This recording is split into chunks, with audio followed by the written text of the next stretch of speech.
안녕하세요. 오늘 이 시간에는 저 멀리 유럽에서 만들어진 규칙 하나가 어떻게 바로 우리 한국 기업들의 비즈니스 환경을 완전히 바꾸고 있는지 그 이야기를 한번 쉽고 깊이 있게 파헤쳐 보겠습니다. 네, 이거 정말 많이들 물어보시는 질문이죠. 아니, 유럽 법이 우리나라, 그것도 우리 작은 회사랑 대체 무슨 상관이야 싶으실 거예요.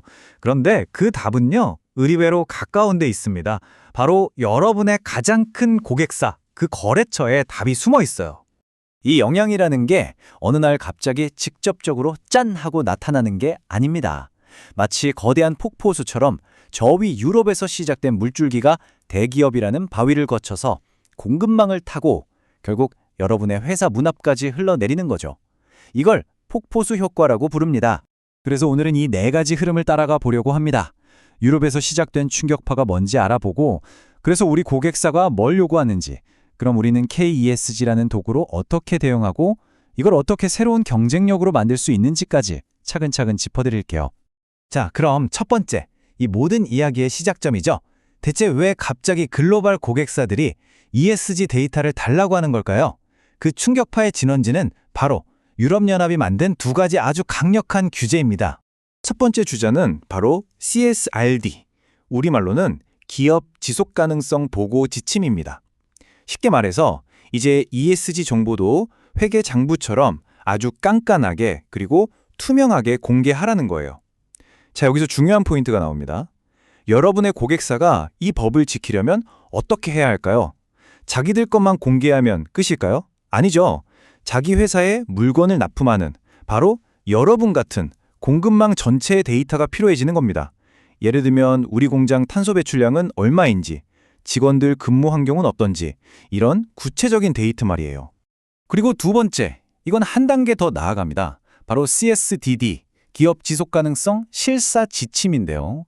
이건 단순히 정보를 보고하는 걸 넘어서 아예 공급망 전체를 샅샅이 뒤져서 인권이나 환경에 문제가 될 만한 걸 미리 찾아내고 해결까지 하라는 아주 강력한 의무를 기업에 지우는 겁니다. 이건 뭐 데이터 제출은 기본이고 경우에 따라선 직접 현장에 와서 실사를 할 수도 있다는 뜻이 되죠. 그럼 이 두 가지 강력한 규제 때문에 우리 고객사들은 이제 어떤 체크리스트를 들고 여러분을 찾아올까요? 이게 우리에게 실질적으로 어떤 의미인지 한번 들여다보겠습니다. 고객사는 이제 법적인 책임을 져야 하기 때문에 바로 이런 체계적인 프로세스를 돌릴 수밖에 없어요. 먼저 어디에 리스크가 있지 식별하고 이게 얼마나 심각한 문제지 평가하고 어떻게 고칠까 개선 계획을 세워서 실행하고 잘 되고 있나 계속 모니터링해서 보고하는 거죠. 만약 이 과정에서 우리가 제대로 대응하지 못한다. 그럼 고객사 입장에선 이 파트너는 리스크가 크구나 하고 판단하게 되고 최악의 경우엔 거래가 끊길 수도 있는 겁니다. 아마 이런 생각하시는 분들도 계실 거예요. 요즘 뉴스 보니까 ESG 규제 좀 완화된다던데 그냥 좀 기다려보면 안 되나? 이건요, 굉장히 중요한 흐름 하나를 놓치는 생각입니다. 이게 바로 시장의 현실을 아주 정확하게 짚어주는 말입니다. 사실 정부가 규제를 좀 늦추네 만에 하는 얘기가 나와도 이미 대기업들은 움직이고 있어요. 왜냐? 자기들 비즈니스 리스크를 관리해야 하니까요. 그래서 정부 규제 일정과는 전혀 상관없이 오히려 자체적으로 공급망에 대한 요구 조건을 점점 더 강화하고 있는 거죠. 그러니까 결국 법보다 고객사가 한 발, 아니 두 발은 더 빠른 셈입니다. 자, 이렇게 시장의 요구는 점점 더 거세지고 막막하게 느껴지실 수도 있는데요. 다행인 건 이 모든 걸 혼자서 맨땅에 헤딩하듯 할 필요는 없다는 겁니다. 바로 KESG가 있기 때문인데요. 이걸 또 하나의 귀찮은 규제라고 생각하시면 절대 안 됩니다.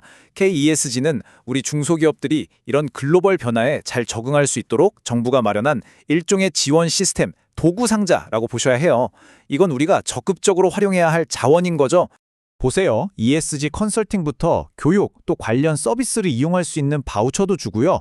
수출과 연계해서 지원해주거나 아예 회사에 관련 시스템을 까는 것까지 도와줍니다. 이 모든 도구들이 바로 아까 말씀드린 고객사의 CSRD 데이터 요구, CSDDD 실사 요구에 우리가 제대로 대응할 수 있는 역량을 키워주기 위해 만들어진 거예요. 자, 이제 마지막 단계입니다.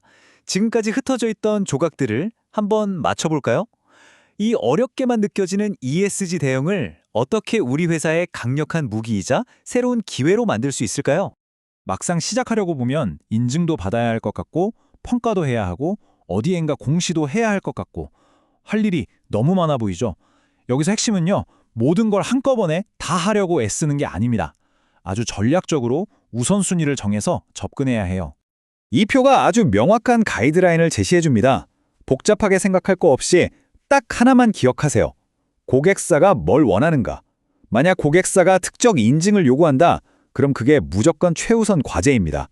입찰이나 협력사 등록을 위해 평가가 필요하다면 그게 필수 과제고요. 공시는 그 다음 우리 내부 관리 체계가 좀 잡혔을 때 고려해 볼 수 있는 단계인 거죠. 결국 오늘날 시장에서 ESG에 대한 준비는요. 더 이상 하면 좋은 것이나 비용이 드는 일이 아닙니다. 고객에게 신뢰를 주고 이 회사는 믿고 맡길 수 있겠다는 인상을 주는 그야말로 프리미엄 파트너로 가는 가장 확실한 열쇠가 된 겁니다. 네, 바로 이겁니다. 이제는 그냥 우리 잘해요 라고 말만 하는 시대는 끝났습니다. 우리가 이렇게 지속 가능한 방식으로 경영하고 있다는 것을 데이터로, 인증으로 똑똑히 보여줄 수 있습니다 라고 증명할 수 있는 기업만이 치열한 글로벌 시장에서 최종 선택을 받게 되는 거죠. 오늘 우리가 함께 살펴본 이런 도구와 전략들을 잘 활용하신다면요.